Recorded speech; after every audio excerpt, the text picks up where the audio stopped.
അല്ലാഹു അല്ലാഹു അല്ലാഹു അല്ലാഹു. അസ്സലാമു അലൈക്കും വറഹ്മത്തുള്ളാഹി. ബിസ്മില്ലാഹിർ റഹ്മാനിർ റഹീം.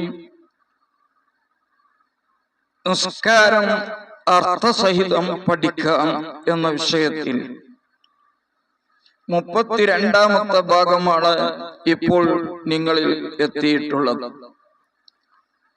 നമ്മുടെ ജീവിതത്തിൽ ഒരു ദിവസം ഒരു മുഅ്മിനായ മനുഷ്യൻ 5 നേരവും നിർബന്ധമായി ചെയ്യേണ്ട നിസ്കാരത്തിനെ സംബന്ധിച്ചായതുകൊണ്ട് ഈ വിഷയം അതിൻ്റെതായ ഗൗരവത്തോടുകൂടെ കേട്ട് മനസ്സിലാക്കണമെന്ന്, സംശയങ്ങൾ കമന്റിലൂടെ ചോദിച്ച് തീർക്കണമെന്നും പ്രത്യേകമായി ഉണർത്തുകയാണ്.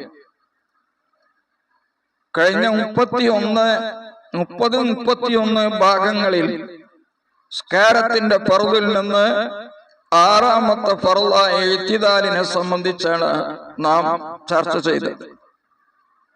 ഇന്ന് ഇതിൽ ചർച്ച ചെയ്യുന്നത് 7ാമത്തെ ഫർള് അസ്സുജൂദു മറത്തൈനി കുല്ല റക്അത്തിൻ. എല്ലാ റക്അത്തിലും 2 പ്രാവശ്യം സുജൂദ് ചെയ്യുക എന്നതിനെ സംബന്ധിച്ചാണ്. നിസ്കാരത്തിന്റെ പ്രവർത്തനങ്ങളിൽ നിന്ന് സുജൂദ് മാത്രമാണ് 2 തവണ ഉള്ളത്. റുക്കൂ 1 പ്രാവശ്യമാണ്. അതേസമയത്ത് ഓരോ റക്അത്തിലും ഈ 2 തവണ ചെയ്യേണ്ട ഒരേ ഒരു പ്രവർത്തനം സുജൂദ് മാത്രമാണ്. ഫാത്തിഹ 1 മാത്രമാണ്. അതേ പ്രകാരം മറ്റുള്ളവയൊക്കെ ഇഅ്തിദാൽ 1ആണ്. എന്തുകൊണ്ട് സുജൂദ് 2 പ്രാവശ്യമായി എന്നതിനെ സംബന്ധിച്ച് കർമ്മശാസ്ത്ര പണ്ഡിതന്മാര് പല അഭിപ്രായങ്ങൾ അവരുടെ ഗ്രന്ഥങ്ങൾ രേഖപ്പെടുത്തിയിട്ടുണ്ട്. ഒരു 4-5 കാരണങ്ങൾ ഇവിടെ ആദ്യമായി വിവരിക്കുകയാണ്. ഒരു മനുഷ്യനെ ഏറ്റവും കൂടുതൽ താഴ്മത ചെയ്യുന്ന, വിനയം കാണിക്കുന്ന അവസ്ഥയാണ് സുജൂദിന്റെ അവസ്ഥ. അതുകൊണ്ട് വിനയാനിധനായിരിക്കണം മനുഷ്യൻ അവന്റെ നിസ്കാരത്തിൽ. അതിനു വേണ്ടിയാണ് 2 തവണ സുജൂദ് അല്ലാഹു സുബ്ഹാനഹു വ തആല തീരുമാനിച്ചത് എന്ന് മാനപ്പെട്ട ഇബ്നു ഹജർ തങ്ങൾ തുഹ്ഫ ഭാഗം 2 74 പറഞ്ഞതായി കാണാം. ഒരു കാരണം.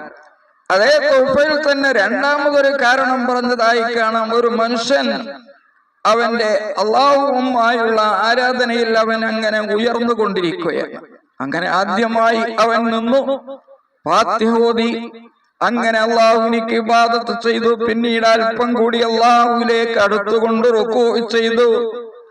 പിന്നീട് ഏറ്റവും അടുത്തതായ സുജൂദിലേക്ക് അവൻ പോയി.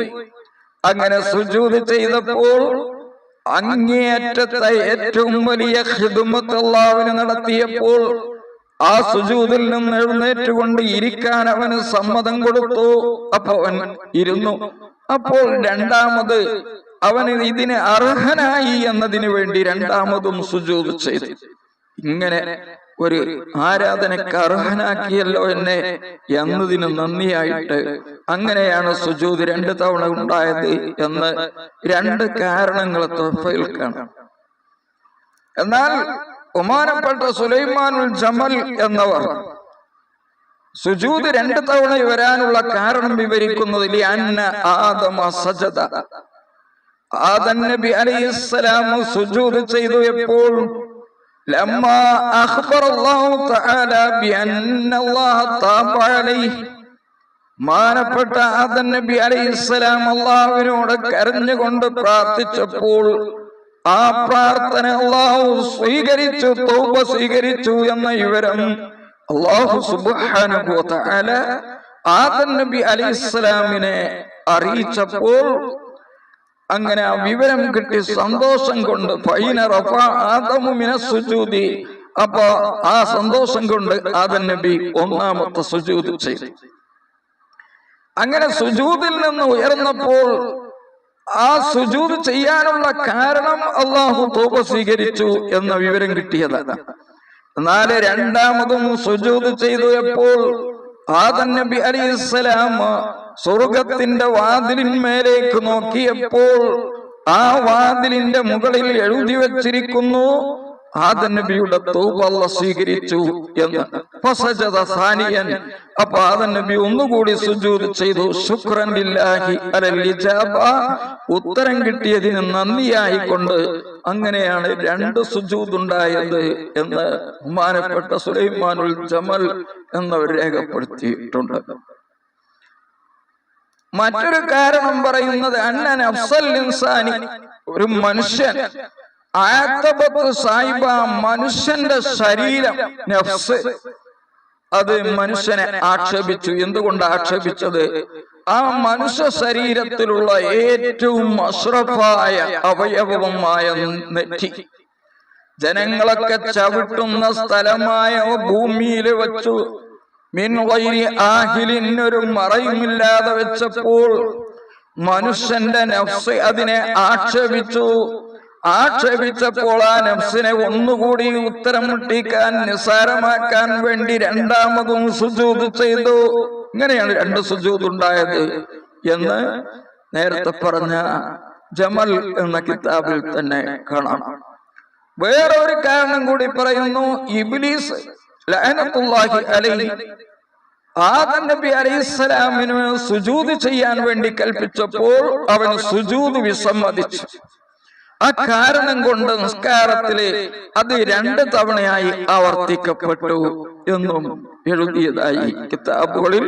ഈ പറഞ്ഞതൊക്കെയും ആദ്യം പറഞ്ഞ 2 തുഹ്ഫയിലും മറ്റുള്ളത് ബഹുമാനപ്പെട്ട സുലൈമാനുൽ ജമൽ റളിയല്ലാഹു അൻഹു അവിടുത്തെ ജമൽ എന്ന കിതാബിലും രേഖപ്പെടുത്തിയതായി കാണാം. ഇനി സുജൂദ് ചെയ്യുന്നതിന് ചില ഷർത്തുകളുണ്ട്. 1ാമത്തെ ഷർത്ത് തുമഇനീനത്താണ്. സുജൂദിൽ അടങ്ങി ആ സുജൂദിലേക്ക് പോകുന്ന സമയത്തുള്ള ഇളക്കം നിന്നതിന് ശേഷം, എല്ലാ അവയവങ്ങളുടെയും ഇളക്കം നിന്നതിന് ശേഷമാണ് സുജൂദിൽ നിന്ന് ഉയരേണ്ടത്. അത് നിർബന്ധമാണ്. 2, സുജൂദിലേക്ക് പോകുന്ന സമയത്ത് സുജൂദല്ലാത്ത മറ്റൊന്നും ഉദ്ദേശിക്കാൻ പാടില്ല. 3, അവന്റെ എല്ലാ അവയവങ്ങളുടെയും വിളക്കം ഒരേ സമയത്ത് ഒരല്പസമയം നിൽക്കണം. അതാണ് നേരത്തെ പറഞ്ഞ തുമഇനീനത്തിന്റെ ഭാഗം. അടുത്തത് നെറ്റി ഭൂമിയിൽ, ആ നെറ്റിയുടെ ഭാരം എത്തണം. അതാണ്. മറ്റൊന്ന്, കാരണമൊന്നുമില്ലെങ്കിൽ തൻഖീസ് നിർബന്ധമാണ്. തൻഖീസ് എന്ന് പറഞ്ഞാൽ അവന്റെ തലഭാഗം താഴ്ഭാഗത്തേക്കാവണം, ചന്തിയുടെ ഭാഗം ഉയരണം. അതുപോലെ കാരണമില്ലെങ്കിൽ നെറ്റിയിലൊന്നും തന്നെ ഉണ്ടാവാൻ പാടില്ല. നമ്മുടെ തലയിലുള്ള മുടി നെറ്റിയിലേക്കും കൊണ്ട് ഇറങ്ങിയിട്ട് നെറ്റി ഒട്ടാകെ മറഞ്ഞിട്ടുണ്ട്. നെറ്റിയിലുള്ള മുടിയല്ല, തലയിലുള്ള മുടി. അതിന്റെ മുകളിൽ സുജൂദ് ചെയ്താൽ സുജൂദ് സഹിയാവില്ല. അതേ പ്രകാരം തന്നെ നമ്മുടെ ഇളക്കം കൊണ്ട് ഇളകുന്ന നമ്മളുടെ ശരീരത്തിനോട് ചേർന്ന് ഒരു വസ്തുവിന്റെ മേൽ സുജൂദ് ചെയ്തു, സുജൂദ് സഹിയാവുകയില്ല. ഈ ഒരാൾ ഒരു കട്ടിലിന്റെ മുകളിൽ നിന്നിട്ടാണ് നമസ്കരിക്കുന്നത്. ആ കട്ടിലിങ്ങനെ ഇളകിക്കൊണ്ടിരിക്കുന്നുണ്ട്. അയാൾ റുക്കൂയിലേക്ക് പോകുമ്പോഴും സുജൂദിലേക്ക് പോകുമ്പോൾ എല്ലാ സമയത്തും കട്ടിൽ ഇളകുന്നുണ്ട്. ആ കട്ടിലിന്റെ മുകളിൽ സുജൂദ് ചെയ്തു എന്നതുകൊണ്ട് പ്രശ്നമില്ല. കാരണം അത് അവൻ വഹിക്കുന്ന വസ്തുവല്ല. അപ്പൊ വഹിക്കുന്ന നമ്മുടെ ഇളക്കം കൊണ്ട് ഇളകുന്ന ഒരു വസ്തുവിന്റെ മേൽ സുജൂദ് ചെയ്താൽ സുജൂദ് സഹിയാവുകയില്ല. ഇത്രയും നിബന്ധനകൾ സുജൂദിൽ പാലിക്കേണ്ടതുണ്ട്. ഇൻഷാ അല്ലാഹ് ഇനിയും സുജൂദുമായി ബന്ധപ്പെട്ട് പറയാനുണ്ട്. അത് 33-ാമത്തെ ഭാഗത്തിൽ നിന്ന് കേൾക്കാവുന്നതാണ്. അള്ളാഹു നാം എല്ലാവരെയും വിജയികളിൽ ഉൾപ്പെടുത്തട്ടെ. ദീനിയായ അറിവ്, ഈ കാലത്ത് കേൾക്കാത്ത അറിവുകൾ കൂടുതൽ പഠിക്കാൻ നമുക്ക് തൗഫീഖ് പ്രദാനം ചെയ്യട്ടെ. ആമീൻ. അസ്സലാമു അലൈക്കും വറഹ്മത്തുള്ളാഹി വബറകാതുഹു.